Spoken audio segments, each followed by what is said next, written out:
मित्रांनो, आज मी तुम्हाला अशी एक गोष्ट सांगणार आहे, जी ऐकल्यानंतर कदाचित तुम्हाला स्वतःच्या आयुष्याकडे थोडं वेगळ्या नजरेनं पाहावंसं वाटेल. कारण आपण आयुष्यात अनेक गोष्टी मिळवण्यासाठी धडपडतो. काही लोकांना जवळ ठेवतो. काही नाती टिकवण्यासाठी स्वतःला बदलतो.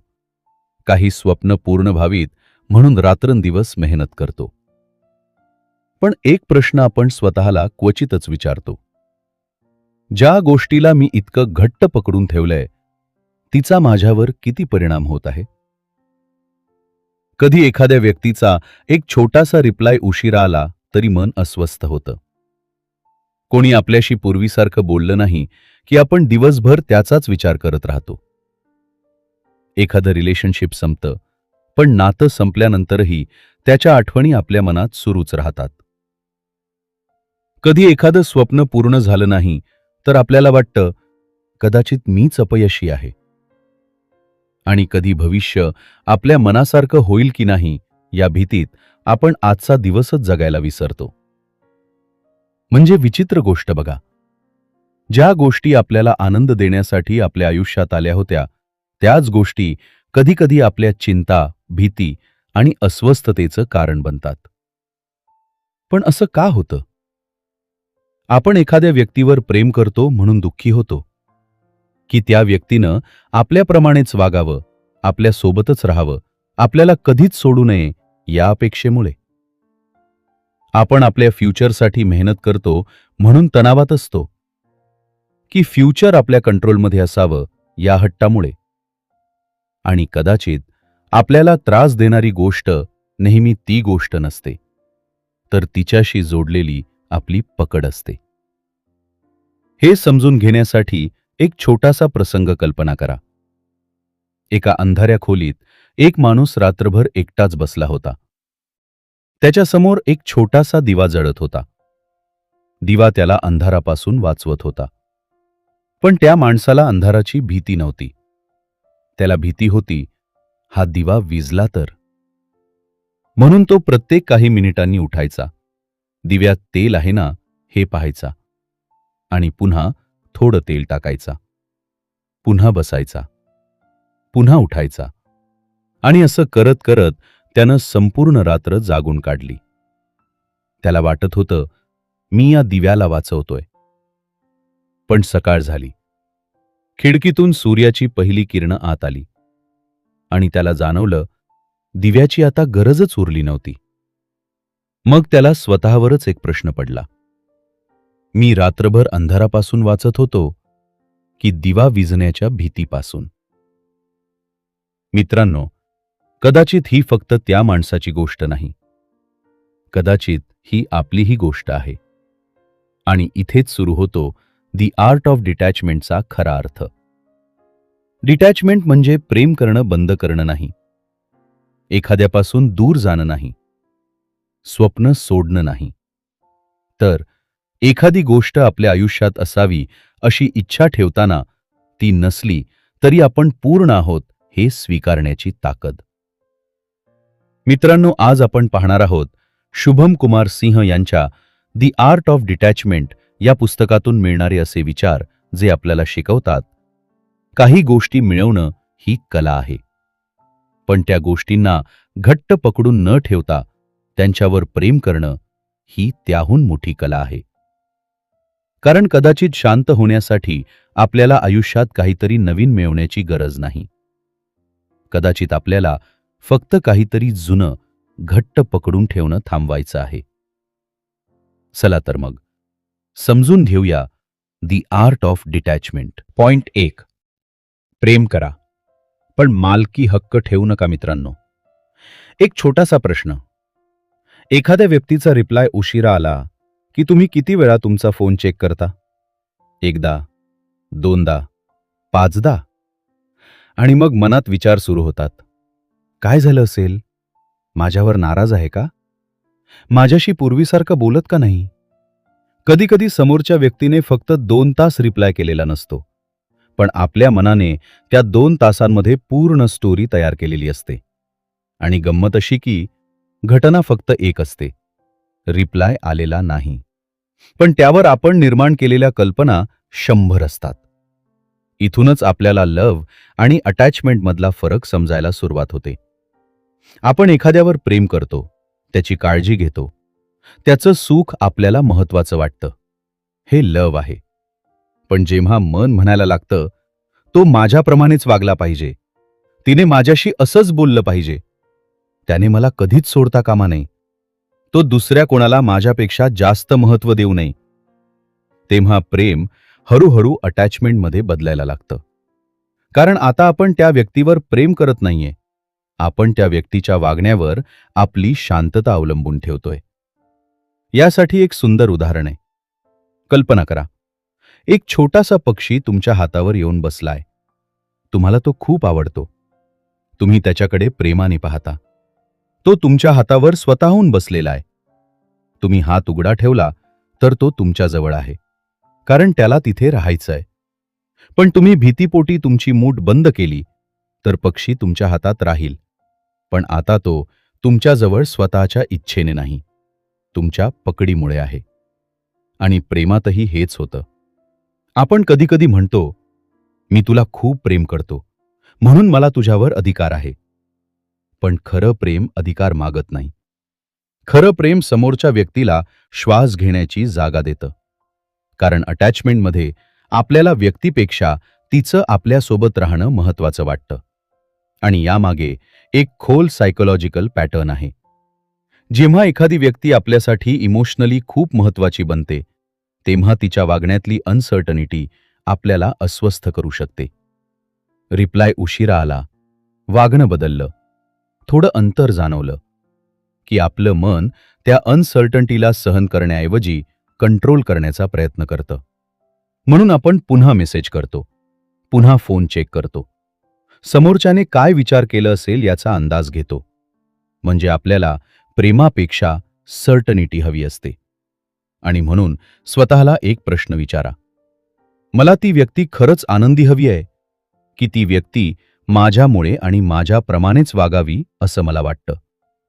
हा प्रश्न थोडा अनकम्फर्टेबल आहे, पण कदाचित याच प्रश्नाचं प्रामाणिक उत्तर आपल्याला आपल्या अटॅचमेंटची जाणीव करून देऊ शकतं. लक्षात ठेवा, प्रेमाला जवळीक हवी असते, मालकी हक्क नाही. तुम्ही कोणावर प्रेम करू शकता, त्याची काळजी घेऊ शकता, त्याच्यासोबत भविष्याची स्वप्न पाहू शकता, पण त्याच वेळी हेही स्वीकारू शकता की समोरची व्यक्ती स्वतंत्र आहे. आणि कदाचित प्रेमाची सर्वात सुंदर अवस्था हीच आहे. तू माझ्यासोबत आहेस म्हणून मी आनंदी आहे, पण तू माझ्यासोबत आहेस म्हणूनच मी पूर्ण आहे असं नाही. कारण तुमची शांतता एखाद्या दुसऱ्या व्यक्तीच्या हातात दिली तर त्या व्यक्तीचं प्रत्येक छोटं वागणं तुमच्या मनाला हलवत राहील. पण इथे एक प्रश्न अजून बाकी आहे. अटॅचमेंट फक्त माणसांशीच असते का? नाही. कधीकधी आपण आपल्या फ्युचरलाही इतकं घट्ट पकडून ठेवतो की उद्या काय होईल याचा विचार करताना आजचा दिवसच जगायला विसरतो. आणि याच ठिकाणी द आर्ट ऑफ डिटॅचमेंट आपल्याला पुढचा धडा शिकवतं. पॉइंट 2, जे तुमच्या कंट्रोलमध्ये नाही त्याच्याशी लढणं थांबवा. मित्रांनो, आपल्यापैकी किती जणांचा दिवस एखाद्या अशा गोष्टीच्या विचारानं खराब होतो जी खरं तर आपल्या कंट्रोलमध्येच नसते. कुणीतरी आपल्याबद्दल काय विचार करत असेल, कोणी आपल्याला जज करत असेल का, आपण केलेल्या कामाचा रिझल्ट कधी मिळेल, आपण ज्या व्यक्तीवर प्रेम करतो ती व्यक्ती भविष्यातही आपल्यासोबत राहील का, उद्या काय होईल. हे सगळं विचारताना आपण एक गोष्ट विसरतो. आपण फ्युचर सॉल्व्ह करण्याचा प्रयत्न करत असतो, पण फ्युचर अजून घडलंच नसतं. आणि खरं सांगायचं तर हे माझ्यासोबतही होतं, तुमच्यासोबतही होत असेल. कधी एखादा महत्त्वाचा मेसेज पाठवल्यानंतर रिप्लायची वाट पाहताना आपण वारंवार फोन पाहतो. मेसेज आपण पाठवलेला असतो, पण पुढचा निर्णय दुसऱ्या व्यक्तीच्या हातात असतो. तरीही आपलं मन शांत बसत नाही. रिप्लाय का नाही? काय झालं? काही चुकीचं बोललो का? समोरची व्यक्ती माझ्याबद्दल काय विचार करत असेल? आणि त्या व्यक्तीनं अजून रिप्लाय केलेलाच नसतो, पण आपण मनात 10 वेगवेगळ्या शक्यता जगून झालेल्या असतात. हेच कंट्रोलची एक विचित्र गोष्ट आहे. ज्या गोष्टीवर आपला कंट्रोल नसतो त्याच गोष्टीवर आपलं मन सगळ्यात जास्त कंट्रोल मिळवण्याचा प्रयत्न करतं. पण एकदा समुद्राकडे बघा. लाट किनाऱ्याकडे येते. ती मोठी असू शकते, लहान असू शकते, शांत असू शकते किंवा प्रचंड वेगाने येऊ शकते. तुम्ही समुद्रासमोर उभे राहून म्हणाल, माझ्या मनासारखी लाट आली पाहिजे, तर समुद्र तुमचं ऐकणार नाही. तुम्ही लाटेला थांबवू शकत नाही. पण तुम्ही लाट आली की काय करायचं हे शिकू शकता. तुम्ही पोहायला शिकू शकता. तुम्ही मागे हटू शकता. तुम्ही किनाऱ्यावर उभं राहून तिचं येणं जाणं स्वीकारू शकता.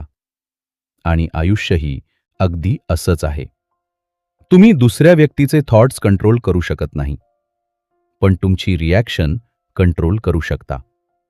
लोक तुमच्याबद्दल काय बोलतील हे कंट्रोल करू शकत नाही, पण त्यांचं प्रत्येक मत मनावर घ्यायचं की नाही हे ठरवू शकता. रिझल्ट कधी मिळेल हे कंट्रोल करू शकत नाही, पण आज किती प्रामाणिकपणे मेहनत करायची हे कंट्रोल करू शकता. फ्युचरमध्ये कोण तुमच्यासोबत राहील हे कंट्रोल करू शकत नाही, पण आज तुम्ही त्या नात्याला किती प्रेम, आदर आणि प्रामाणिकपणा देता हे तुमच्या हातात आहे. म्हणजेच लाईफमध्ये दोन वेगळे सर्कल्स आहेत. पहिलं, माझ्या कंट्रोलमध्ये, माझे डिसिजन्स, माझे एफर्ट्स, माझी प्रतिक्रिया, माझ्या बाउंड्रीज, माझ्या सवयी. आणि दुसरं, माझ्या कंट्रोल बाहेर, दुसऱ्याचं मत, दुसऱ्याचं वागणं. Past, future, result. आणि इथे एक छोटा प्रयोग करा. आज रात्री एक कागद घ्या. तो 2 भागात डिवाइड करा. एका बाजूला लिहा माझ्या कंट्रोलमध्ये, दुसऱ्या बाजूला माझ्या कंट्रोल बाहेर. आता गेल्या काही दिवसांपासून जी गोष्ट तुम्हाला सतत टेन्शन देते ती लिहा. उदाहरणार्थ, तो माझ्याबद्दल काय विचार करतो? जर ती दुसऱ्या कॉलममध्ये गेली तर स्वतःला विचारा, मी याच गोष्टीवर इतकी मेंटल एनर्जी का खर्च करतोय? कारण ॲक्सेप्टन्स म्हणजे मला काही फरक पडत नाही असं म्हणणं नाही. ॲक्सेप्टन्स म्हणजे मला फरक पडतो, पण हे माझ्या कंट्रोलमध्ये नाही हे मी स्वीकारतो. हा फरक खूप मोठा आहे. कारण काही लोक ॲक्सेप्टन्सला वीकनेस समजतात. त्यांना वाटतं, सगळं ॲक्सेप्ट केलं तर मग आपण प्रयत्न कशासाठी करायचे? पण नदीला समुद्रापर्यंत पोहोचण्यासाठी प्रत्येक दगडाशी भांडावं लागत नाही. ती दगडाला तोडण्याचा प्रयत्न करत नाही. ती त्याच्या भोवती मार्ग शोधते. कदाचित आयुष्य आपल्याला हाच धडा शिकवत असतं. प्रत्येक प्रॉब्लेम सॉल्व्ह करणं गरजेचं नसतं. काही प्रॉब्लेम्स ॲक्सेप्ट करायच्या असतात. काही परिस्थिती चेंज करायच्या असतात. आणि काही गोष्टी फक्त जाऊ द्यायच्या असतात. म्हणून स्वतःला हा प्रश्न विचारा, ज्याच्यावर माझा कंट्रोल नाही त्याच्यावर माझी शांतता का अवलंबून असावी? कदाचित तुम्हाला सगळ्या प्रश्नांची उत्तरं आज मिळणार नाहीत. कदाचित प्रत्येक व्यक्ती तुम्हाला समजून घेणार नाही. कदाचित प्रत्येक मेहनतीचा रिझल्ट तुमच्या अपेक्षेप्रमाणे मिळणार नाही. आणि कदाचित फ्युचरमध्ये काही अशा गोष्टी घडतील ज्या तुम्हाला अजिबात आवडणार नाहीत. पण तुम्ही एक गोष्ट शिकू शकता. लाटांना आदेश देता येत नाहीत, पण पोहायला शिकता येतं. आणि जेव्हा तुम्ही हे शिकता, तेव्हा आयुष्य तुमच्या मनासारखं बदलण्याची गरज कमी होते. कारण तुम्ही बदलत्या आयुष्यात स्वतःला स्थिर ठेवायला शिकता. पण इथे एक अतिशय महत्त्वाचा प्रश्न उरतो. जर आपण कंट्रोल सोडला, तर मग प्रयत्नांचं काय? मग मेहनत करायची नाही का? स्वप्नांचा पाठलाग करायचा नाही का? हार मानायची का? अजिबात नाही. कारण डिटॅचमेंट तुम्हाला प्रयत्न सोडायला शिकवत नाही. ते तुम्हाला प्रयत्न करताना परिणामाच्या गुलामीतून मुक्त व्हायला शिकवतं. आणि हाच आहे पुढचा धडा. पॉइंट 3. प्रयत्न करा, पण परिणामाला घट्ट पकडू नका. मित्रांनो, आपण सगळे मेहनत करतो, अभ्यास करतो, काम करतो, नवीन स्किल शिकतो, एखादं बिझनेस उभं करण्याचा प्रयत्न करतो, रिलेशनशिप टिकवण्यासाठी प्रयत्न करतो. पण या सगळ्या मागे मनात एक अपेक्षा असते. मी एवढं केलंय, आता रिझल्ट माझ्या मनासारखाच मिळायला हवा. आणि इथेच एक सटल अटॅचमेंट तयार होतं. आपण फक्त आपल्या गोलशी अटॅच्ड होत नाही, आपण त्या गोलच्या स्पेसिफिक रिझल्टशी अटॅच्ड होतो. समजा एखाद्या मुलानं एखाद्या एक्झामसाठी 6 महिने प्रामाणिकपणे अभ्यास केला. त्यानं सोशल मीडिया कमी केलं, रात्री उशिरापर्यंत अभ्यास केला, मॉक टेस्ट दिले आणि एक्झामचा दिवस आला. त्यानं पूर्ण प्रयत्न केला, पण रिझल्टमध्ये त्याला अपेक्षेपेक्षा कमी मार्क्स मिळाले. आता 2 गोष्टी घडू शकतात. पहिली, मी फेलियर आहे. दुसरी, माझा रिझल्ट माझ्या अपेक्षेप्रमाणे आला नाही, पण माझे प्रयत्न वाया गेले नाहीत. आता मला कुठे सुधारायचं आहे ते पाहूया. दोन्ही व्यक्तींना एकच रिझल्ट मिळाला, पण पहिली व्यक्ती रिझल्ट सोबत स्वतःची आयडेंटिटी जोडते. दुसरी व्यक्ती रिझल्टकडून फीडबॅक घेते. आणि इथेच डिटॅचमेंट काम करतं.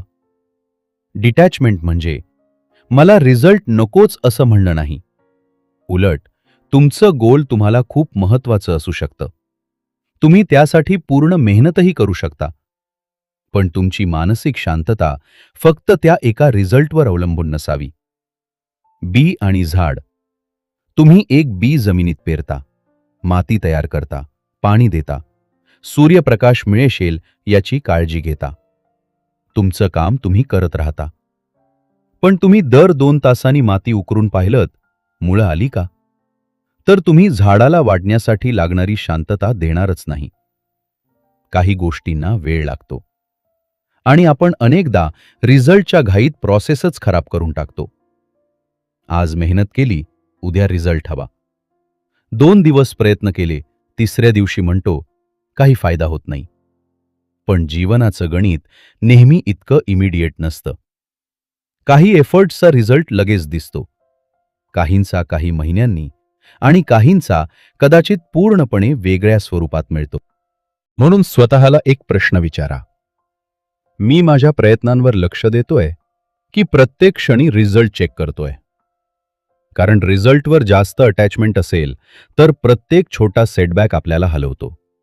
एक रिजेक्शन आला, आपण स्वतःला इनकॉम्पिटंट समजतो. एक व्हिडिओ कमी चालला, आपल्याला वाटतं माझं कंटेंटच खराब आहे. एक इंटरव्ह्यू झाला नाही, माझ्यात काहीच क्वालिटी नाही. एक रिलेशनशिप आपल्या अपेक्षेप्रमाणे राहिलं नाही, माझ्यातच काहीतरी कमी आहे.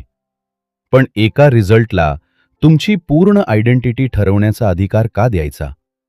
रिझल्ट हा तुमच्या प्रयत्नांचा एक आउटकम असू शकतो, पण तो तुमची पूर्ण किंमत नाही.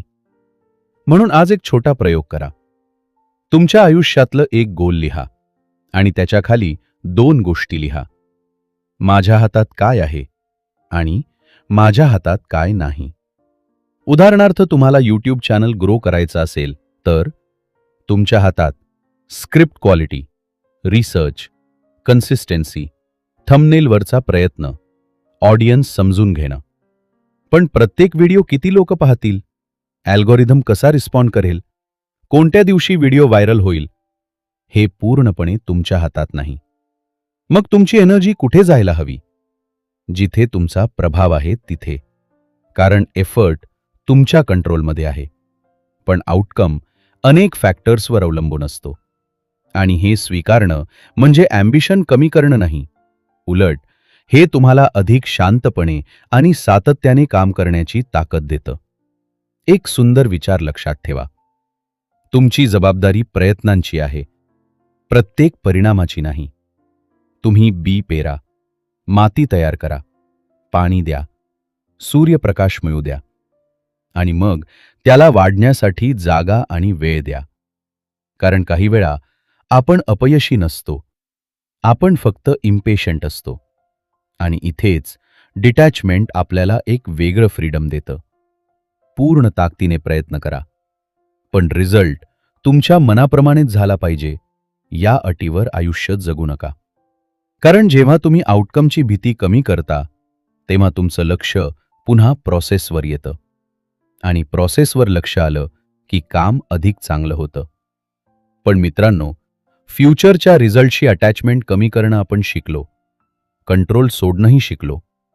पण आपल्या मनात एक अशी गोष्ट असते जी फ्युचरपेक्षाही जास्त शक्तिशाली असते. ती म्हणजे भूतकाळ. काही घटना वर्षांपूर्वी घडलेल्या असतात. माणसं आयुष्यातून निघून गेलेली असतात. पण त्यांची सावली अजूनही आपल्या वर्तमानावर असते. आणि मग पुढचा प्रश्न उभा राहतो. जे बदलूनच शकत नाही, ते आपण अजूनही इतकं घट्ट का पकडून ठेवतो? याचं उत्तर पुढच्या पॉइंटमध्ये पाहूया. पॉइंट 4. भूतकाळ सोडणं म्हणजे तो विसरणं नाही. मित्रांनो, काही जखमा शरीरावर नसतात, पण त्यांची वेदना मात्र वर्षानुवर्ष मनात राहते. कधी एखाद्या व्यक्तीने आपल्याला खूप दुखावलेलं असतं. कदाचित त्यांनी आपला विश्वास तोडलेला असतो. कदाचित एखादं नातं अचानक संपलेलं असतं. कदाचित आपण ज्याच्यावर मनापासून विश्वास ठेवला त्याच व्यक्तीने आपल्याला निराश केलं असेल. घटना संपली.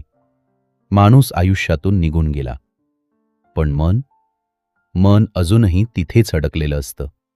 रात्री अचानक तोच प्रसंग आठवतो. मी त्यावेळी असं बोलायला हवं होतं. मी त्याला तेव्हा उत्तर का दिलं नाही? त्याने माझ्याशी असं का केलं? माझीच चूक होती का? आणि गंमत बघा, ती व्यक्ती कदाचित आज आपल्या आयुष्यातही नसेल. तो प्रसंग कदाचित वर्षांपूर्वी घडलेला असेल. पण आपण आजही आपल्या मनात तोच कन्व्हर्सेशन पुन्हा पुन्हा चालवत असतो. समोरची व्यक्ती आपल्या आयुष्यातून निघून गेलेली असते, पण आपण तिला आपल्या मनातून जायला दिलेलंच नसतं. कल्पना करा, तुम्ही एका नवीन प्रवासाला निघाला आहात. तुमच्या समोर एक सुंदर रस्ता आहे. नवीन शहरं आहेत, नवीन लोक आहेत, नवीन संधी आहेत. पण तुमच्या हातात एक जुना सूटकेस आहे आणि त्या सूटकेसमध्ये तुम्ही वर्षानुवर्ष सामान भरत गेलात. एका व्यक्तीचं दुखावणं, एक फेलियर, एक इन्सल्ट, एक रिजेक्शन, एक ब्रेकअप, एखाद्याने केलेली चुकीची वागणूक. आणि प्रत्येक वेळी तुम्ही म्हणालात, हे मी विसरणार नाही. आता नवीन प्रवास सुरू झाला आहे, पण सूटकेस इतका जड झालाय की चालतानाच दमायला होतं. मग आपण म्हणतो, माझं आयुष्यच खूप जड झालंय. पण कदाचित आयुष्य जड नसतं. आपण अजूनही जुनं सामान घेऊन चालत असतो. आणि इथे एक महत्वाची गोष्ट समजून घ्या. पास्ट सोडणं म्हणजे पास्ट विसरणं नाही. तुम्हाला त्या व्यक्तीने काय केलं ते विसरायची गरज नाही. तुम्हाला झालेलं दुःख नाकारायची गरज नाही. तुम्हाला काहीच झालं नाही असं प्रिटेंड करण्याचीही गरज नाही. कारण जे घडलं ते घडलं. पण प्रश्न असा आहे, त्या घटनेला आजही तुमच्या मनावर राज्य करण्याचा अधिकार द्यायचा का? भूतकाळातून शिकणं आणि भूतकाळात जगणं यात खूप फरक आहे. शिकणं म्हणजे, हो, माझ्यासोबत हे झालं, त्यातून मला हे समजलं, आता पुढे मी वेगळा निर्णय घेईन. पण भूतकाळात जगणं म्हणजे, माझ्यासोबत असं का झालं, हा प्रश्न पुन्हा पुन्हा विचारत राहणं. जणू एखाद्या बंद दरवाजावर आपण वर्षानुवर्ष नॉक करत राहतोय, पण दरवाजा उघडणारच नाही. कारण काही प्रश्नांची उत्तरं आपल्याला कधीच मिळणार नाहीत. काही लोक कधीच माफी मागणार नाहीत. काही गोष्टी आपण कितीही विचार केल्या तरी बदलणार नाहीत. आणि कधीकधी हीलिंगची सुरुवात उत्तर मिळाल्यावर होत नाही, उत्तराची गरजच संपल्यावर होते. म्हणून स्वतःला एक प्रश्न विचारा, मी भूतकाळातून शिकतोय की रोज त्याला पुन्हा जगतोय? जर एखाद्या जुन्या घटनेची आठवण आजही तुम्हाला त्रास देत असेल तर स्वतःला दोष देऊ नका. फक्त त्या घटनेकडे एकदा वेगळ्या नजरेने पहा.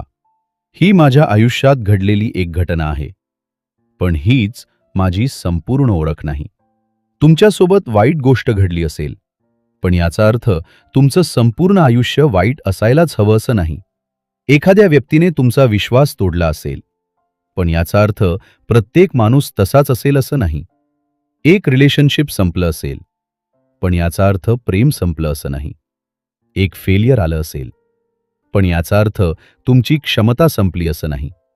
म्हणूनच लक्षात ठेवा, भूतकाळ तुमची स्टोरी असू शकतो, पण तो तुमचा परमनंट ॲड्रेस असण्याची गरज नाही. आज तुमच्याकडे एक चॉईस आहे. तुम्ही तो जुना सूटकेस आयुष्यभर उचलून चालू शकता, किंवा त्यातून जे शिकायचं होतं ते घ्या आणि बाकीचं सामान हळूहळू खाली ठेवा. कारण पुढचा रस्ता अजून बाकी आहे. आणि कदाचित तुम्हाला पुढे जायला नवीन ताकद मिळण्याची गरज नाही. कदाचित फक्त जुनं ओझं थोडं कमी करण्याची गरज आहे. पण मित्रांनो, भूतकाळ सोडला तरी एक अटॅचमेंट अजून उरते. आपण स्वतःला ज्या गोष्टींशी जोडून ठेवलंय ती. माझं करिअर, माझं रिलेशनशिप, माझं सक्सेस, माझी रेप्युटेशन. आणि यापैकी एखादी गोष्ट निघून गेली तर मग मी कोण? याच प्रश्नातून पुढचा आणि कदाचित सर्वात खोल धडा सुरू होतो. पॉइंट 5. तुम्ही तुमच्या परिस्थितीपेक्षा मोठे आहात मित्रांनो. कधी तुम्ही स्वतःला एखाद्या गोष्टीच्या आधारावर ओळखलंय का? मी सक्सेसफुल आहे. माझं करिअर खूप चांगलं चाललंय. माझं रिलेशनशिप आहे. माझ्याकडे पैसा आहे. लोक मला रेस्पेक्ट करतात. या सगळ्या गोष्टी आपल्याला आपल्या आयडेंटिटीचा भाग वाटतात. आणि त्या असणं चुकीचं नाही. प्रॉब्लेम तेव्हा सुरू होते जेव्हा आपण या गोष्टींना माझ्याकडे आहे इथून पुढे नेऊन मीच हे आहे असं मानायला लागतो. कारण मग त्या गोष्टींपैकी एखादी गोष्ट निघून गेली की फक्त परिस्थिती बदलत नाही, आपली स्वतःबद्दलची कल्पनाच हादरते. समजा एखादी व्यक्ती अनेक वर्ष एका करिअरमध्ये खूप सक्सेसफुल होती. लोक तिचं कौतुक करायचे. तिची ओळख तिच्या कामाशी जोडली गेली. आणि अचानक एका दिवशी तिची नोकरी गेली. पहिला प्रश्न कदाचित असा नसतो, आता पुढे काय करू? पहिला प्रश्न असतो, आता मी कोण आहे? कारण जॉब गेली, पण त्या व्यक्तीला वाटतंय जणू तिचाच एक भाग हरवला. किंवा एखादं रिलेशनशिप संपतं. आपण म्हणतो, माझा पार्टनर मला सोडून गेला. पण काही काळाने मनात एक खोल रिकामेपणा येतो. आता मी कोण? कारण आपण फक्त व्यक्ती गमावलेली नसते, आपण त्या व्यक्तीसोबत जोडलेली आपली आयडेंटिटी गमावलेली असते. आणि इथे एक सुंदर उदाहरण समजून घ्या. कल्पना करा एका मोठ्या झाडाची. त्यावर हजारो पानं आहेत. प्रत्येक पान सुंदर आहे. पानं झाडाला सावली देतात, सौंदर्य देतात. पण शरद ऋतू आला आणि एक एक पान गळायला लागलं. जर झाडाला भावना असत्या तर कदाचित ते म्हणालं असतं, माझी पानं गेली म्हणजे मी संपलो. पण झाडाला माहिती असतं, पानं माझा एक भाग आहेत, पण माझं संपूर्ण अस्तित्व नाही. पान गळलं, झाड उभं राहतं. एक ब्रांच तुटली तरी रूट्स जिवंत असतात. हंगाम बदलतो, पण झाड पुन्हा वाढतं. आपलं आयुष्यही असंच आहे. तुमची जॉब हे तुमच्या आयुष्याचं एक पान आहे. तुमचं रिलेशनशिप एक पान आहे. तुमचा पैसा एक पान आहे. लोकांचं कौतुक एक पान आहे. तुमचं सक्सेस एक पान आहे. कधी काही पानं गळतील, काही नवीन पानं येतील. पण तुम्ही फक्त त्या पानांपैकी एक नाही. आणि कदाचित डिटॅचमेंटचा हा सगळ्यात सुंदर अर्थ आहे. बाहेरच्या गोष्टींची किंमत समजून घ्या, पण तुमची संपूर्ण किंमत त्यांच्यावर ठेवू नका. कारण जर तुमची आयडेंटिटी फक्त सक्सेसवर उभी असेल तर फेलियर तुम्हाला मोडून काढेल. जर ती फक्त रिलेशनशिपवर उभी असेल तर ब्रेकअप नंतर तुम्हाला स्वतःलाच शोधावं लागेल. जर ती लोकांच्या अप्रूव्हलवर उभी असेल तर क्रिटिसिझम तुमची शांतता हिरावून घेईल.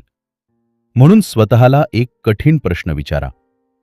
जर माझ्याकडून माझं करिअर, पैसा, रिलेशनशिप, सोशल स्टेटस आणि लोकांची अप्रूव्हल सगळं काढून घेतलं तरी माझ्याकडे मी उरेल का? हा प्रश्न थोडा अनकम्फर्टेबल वाटू शकतो, पण याचं उत्तर तुमच्या आतल्या आयडेंटिटीची ताकद ठरवतं. कारण तुम्ही तुमची जॉब नाही, तुम्ही तुमचा बँक बॅलन्स नाही, तुम्ही तुमचा रिलेशनशिप स्टेटस नाही, तुम्ही लोकांनी दिलेलं लेबल नाही, तुम्ही तुमचा एक फेल्युअरही नाही. तुम्ही या सगळ्या अनुभवांमधून जाणारी व्यक्ती आहात.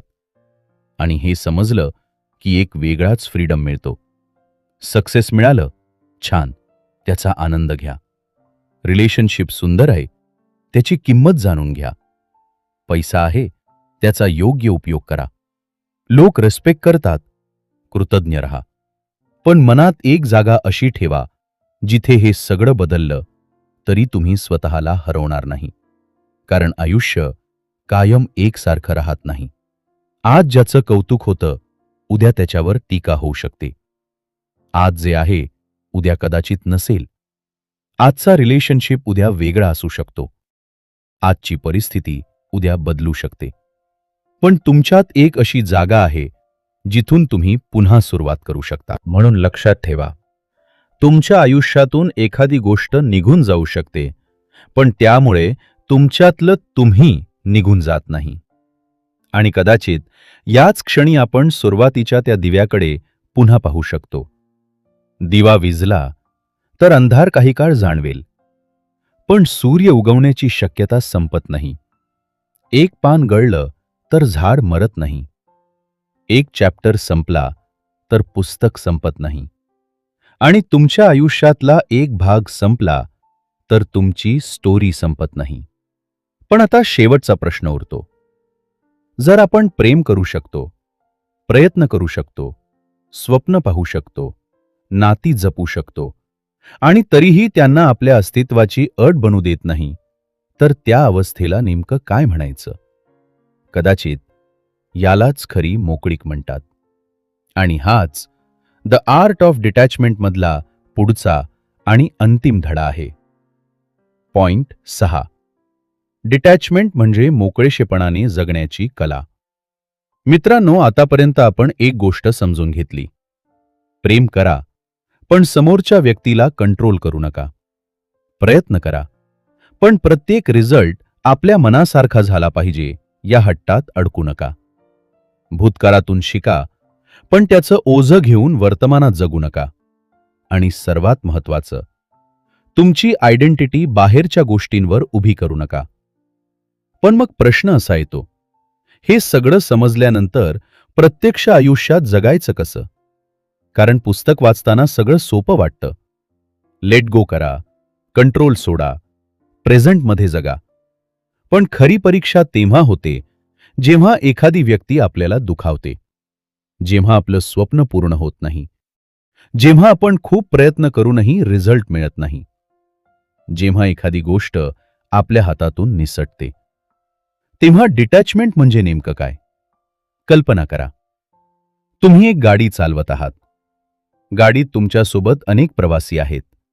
लव आहे, फिअर आहे, ॲम्बिशन आहे, पास्ट आहे, एक्सपेक्टेशन्स आहेत, लोकांची मतं आहेत. हे सगळे तुमच्यासोबत प्रवास करू शकतात. पण एक गोष्ट ठरवणं महत्वाचं आहे. स्टिअरिंग व्हील कोणाच्या हातात आहे? जर फिअर स्टिअरिंगवर बसला तर प्रत्येक निर्णय भीतीने घेतला जाईल. जर लोकांचं मत स्टिअरिंगवर बसलं तर तुम्ही स्वतःच्या इच्छेऐवजी लोकांना खुश करण्यासाठी जगाल. जर पास स्टिअरिंगवर बसला तर आजचा रस्ता कितीही सुंदर असला तरी तुम्ही मागेच पाहत राहाल. जर अटॅचमेंट स्टिअरिंगवर बसलं तर एखादी गोष्ट बदलली की तुमचं संपूर्ण आयुष्य डिरेक्शन बदलत राहील. पण जेव्हा तुम्ही स्टिअरिंग स्वतःच्या हातात ठेवता तेव्हा बाकी सगळे प्रवासी असू शकतात. भावना असतील, भीतीही असेल, प्रेमही असेल, कधी दुःखही असेल, पण निर्णय तुमचा असेल. आणि हेच डिटॅचमेंट आहे. इमोशनलेस होणं नाही, इमोशन्सना तुमचं आयुष्य चालवू न देणं. याचा अर्थ असा नाही की तुम्हाला काहीच फरक पडणार नाही. फरक पडेल. तुम्हाला प्रेमही वाटेल, दुःखही होईल, काळजीही वाटेल. पण त्या भावनेत स्वतःला पूर्णपणे हरवून न बसणं ही खरी इमोशनल फ्रीडम आहे. म्हणून आजपासून एक छोटा सराव करा. जेव्हा एखादी गोष्ट तुम्हाला खूप डिस्टर्ब करेल तेव्हा लगेच रिॲक्शन देण्याआधी स्वतःला 3 प्रश्न विचारा. पहिला, मला आत्ता नेमकं काय वाटतंय? राग, भीती, मत्सर, दुःख, गमावण्याची भीती? दुसरा, या परिस्थितीत माझ्या कंट्रोलमध्ये काय आहे? आणि तिसरा, मी ही गोष्ट प्रेमाने हँडल करतोय की भीतीने? हे 3 प्रश्न तुमची रिॲक्शन आणि रेस्पॉन्स यांच्यामध्ये एक छोटासा गॅप तयार करतील. आणि अनेकदा याच छोट्याशा गॅपमध्ये आपली खरी फ्रीडम असते. कारण घटना आणि तुमची प्रतिक्रिया यांच्यामध्ये एक जागा असते. त्या जागेत तुम्ही निवड करू शकता. घाईने बोलायचं की शांत राहायचं, पुन्हा पुन्हा मेसेज करायचा की थोडं स्पेस द्यायचं, स्वतःला दोष द्यायचा की परिस्थितीतून शिकायचं, भीतीने डिसिजन घ्यायचा की क्लॅरिटीने. हीच डिटॅचमेंटची प्रॅक्टिकल बाजू आहे. आणि इथे एक सुंदर गोष्ट लक्षात घ्या. डिटॅचमेंट तुम्हाला आयुष्यापासून दूर नेत नाही. उलट ते तुम्हाला आयुष्य अधिक पूर्णपणे जगायला शिकवतं. कारण जेव्हा तुम्हाला प्रत्येक गोष्ट कायमची हवी असते, तेव्हा प्रत्येक बदल भीती निर्माण करतो. पण जेव्हा तुम्ही स्वीकारता की लोक बदलतील, परिस्थिती बदलेल, ऋतू बदलतील, यश अपयश येतील जातील, काही गोष्टी मिळतील, काही हातातून निसटतील, तेव्हा तुम्ही प्रत्येक बदलाशी युद्ध करणं थांबवता.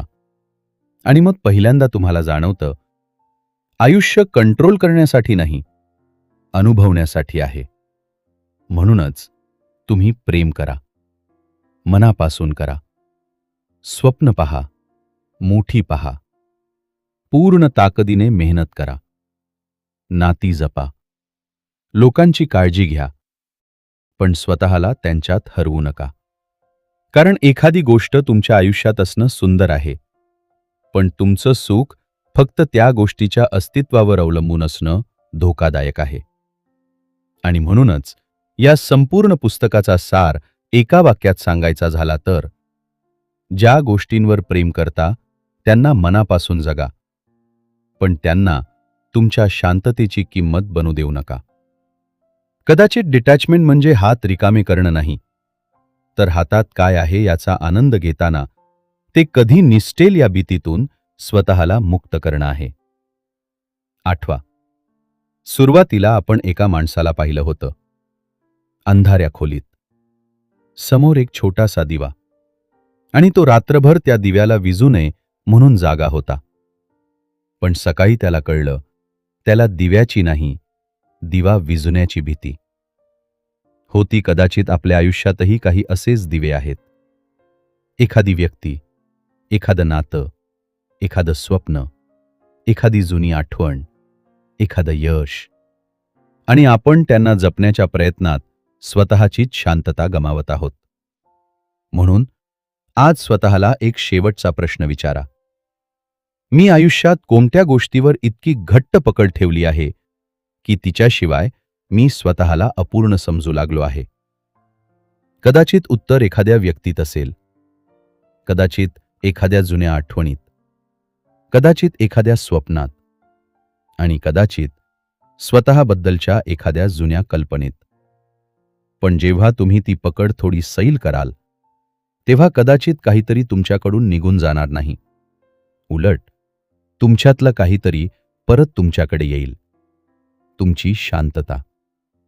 आणि कदाचित यालाच म्हणतात द आर्ट ऑफ डिटॅचमेंट. आजच्या या संपूर्ण प्रवासाच्या शेवटी पुन्हा एकदा त्या अंधाऱ्या खोलीत जाऊया. तो माणूस अजूनही तिथेच आहे. समोर तोच छोटासा दिवा. रात्रभर तो दिवा विझू नये म्हणून तो जागत राहिला. प्रत्येक काही मिनिटांनी तेल तपासलं. प्रत्येक वेळी त्याला वाटलं, हा दिवा विझला तर सगळं संपेल. पण सकाळ झाली. खिडकीतून सूर्यप्रकाश आत आला आणि त्याला जाणवलं, दिवा विझला नाही म्हणून सकाळ झाली नव्हती. सूर्य उगवला म्हणून दिव्याची गरज संपली होती. आणि कदाचित आपल्या आयुष्यातही असंच काहीतरी घडतं. आपण एखाद्या व्यक्तीला धरून ठेवतो, एखादं नातं टिकवण्याचा प्रयत्न करतो, एखादं स्वप्न पूर्ण व्हावं म्हणून स्वतःला झोकून देतो. भूतकाळातील एखादी गोष्ट पुन्हा पुन्हा आठवतो. आपल्या सक्सेस, पैसा, रेप्युटेशन यांना आपली आयडेंटिटी बनवतो. आणि मग मनात एक भीती तयार होते, हे माझ्याकडून गेलं तर? पण द आर्ट ऑफ डिटॅचमेंट आपल्याला कदाचित याच ठिकाणी थांबून एक प्रश्न विचारतं.